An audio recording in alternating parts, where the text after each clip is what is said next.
It's always just comes down to whatever the most current thing is. And I think we all know somebody like that here.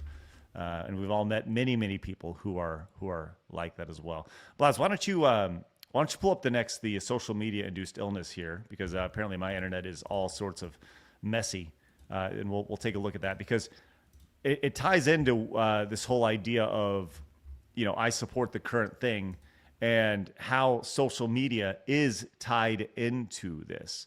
Blabs, do you have that video pulled up? Yep, ready when you are. Cool, yeah. So let's go and see this. Blabs, you pulled this up, and why don't you give us a rundown of this? So basically, this was from 2019, where people were observing that following like TikTokers and YouTubers, these kids and teenagers would be mimicking like these tics, and so there'd be an increase in all these tics and transgenderism and all this stuff. And so there's this little video. Now, I've actually did not watch the video. It's like 3 minutes long. I've not watched it yet. So you want me to full screen it? Yeah, let's give it a go. Okay. With abrupt. All right, let's start here. In 2019, German psychiatrists observed a sudden surge in adolescent girls presenting to clinics with abrupt onset Tourette-like symptoms, Tourette-like tics. This immediately raised alarm bells, because Tourette's typically affects boys and starts in early childhood. This was an entirely new patient population. So researchers scrambled to find the trigger and quickly identified the index case. Adolescent girls with sudden onset Tourette-like symptoms began appearing in German clinics just 3 months after Jan Zimmerman, a young Tourette sufferer, launched a YouTube channel that exploded in popularity. The girls displayed the exact same symptoms as Jan, the same outbursts and the same catchphrases. The phenomenon soon migrated to TikTok, where it spread like wildfire. Researchers coined a new term for what they were observing: mass social media-induced illness, a modern iteration of the long-recognized phenomenon of mass sociogenic illness. All right, pause, Babs. All right, so you can kind of see where this is going here. This idea that not only is social media messing with people's minds, but it's messing with them physically here. It's not just I support the current thing, but you see somebody with tics, and these young, impressionable people will then follow that. Yeah. Yes, which goes back to what we've seen the last 4, 5, 6 years ago with all the trans stuff. And don't tell me it's not a social contagion, because this Totally literally is. talks about this. Yep. We've seen this many, many times. It's just, and this is something that we've said for years. It's just the goth of this generation. Just the goth of this generation has, lifetime adverse effects. So there's that. But I don't know, Leaflet, I'd love to hear your thoughts on this, because we've seen all this. Cognito hazard. What's that? Cognito hazard. This whole thing, like you see it and it just infects your brain, basically, right? Like it's interesting.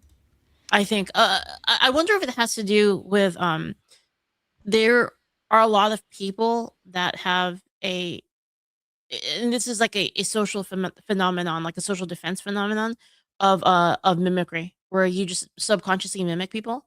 I have that. So like I will subconsciously, this is why like I watch so much Asmongold. I start to like kind of talk like him, because I've been watching him so much, right? And I wonder if this is just that, but on like a different scale, just like a completely different scale, right? Yeah, listen, I think there's a lot of truth in this. I mean, I personally seen this back in the day.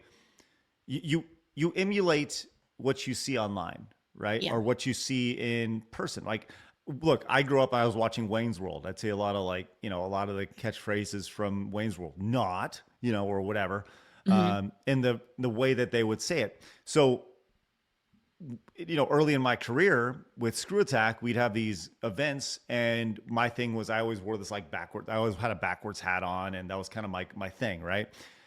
So people would come up to me and they would have the exact same hat on backwards, and they were kind of emulating me and kind of the way I look and the way I spoke and stuff.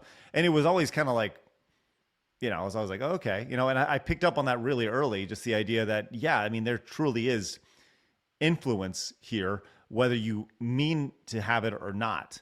I and that term influencer came later down the line, but the idea that you have these people who have these tics, or they push this narrative, whatever it may be, all of a sudden that becomes a part of someone else's personality. And that's scary. That's One thing to add to legitimately that, scary. though, is Yeah. there's an additional dynamic to this, and that's power, right? When not only power and validation that both come with a lot of the other things that you're talking about, like with the trans stuff, right? And you have Yeah. a lot of people, it comes with like a societal power, like within the structures that a lot of these women exist in online.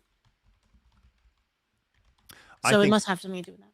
yeah, I definitely agree with it. Blabs, have you seen, obviously, your fandom is a little bit different. Have you seen seen this in your fandom? I think this is every fandom, every audience, every genre across the board. And while you answer that, I'm going to reset. Okay. Okay. Sure. Well, I'm kind of confused as what your question is. Like, if I've seen Well, what in like the Harry exactly. Potter space, the certain actors feel a certain way, so their fans think a certain way. Oh, I mean, everyone has that. Everybody, yeah. Like, Emma Watson. Everyone reads over Emma Watson. Oh, she's so smart. She's so good. She's trans lives matter. And so a good chunk of the fan base is like, yo, she's pro-child mutilation. And then the other half is like, no, she's the bestest ever. We love her. So it's honestly split down the middle. It's kind of like the J.K. Rowling stuff, too. And then Daniel Radcliffe. It's least split down the middle, honestly. There's a bunch of seals and a bunch of people who actually do critical thinking, for the most part. But, yeah, no, I think it's in every fandom. Device not connected, Craig. How dare he is. Hello. Goodbye. Hello. You back? I'm back. Okay. Yep. Yeah, I think it's amazing to see the effect that social media has had on literally every aspect of life, and now we're seeing negative effects. I mean, Leaf, I've talked about there's study after study. This is why I will not let my kids anywhere near social media. You see all these studies that say how negative social media is on specifically teenage girls, and the negative effects that it has on these girls, that they're just trying to live, but they're constantly comparing themselves to other people in a very bad time. Like your 7th, 8th grade years are awkward for everybody, let alone having a social media account where you have to compare somebody to,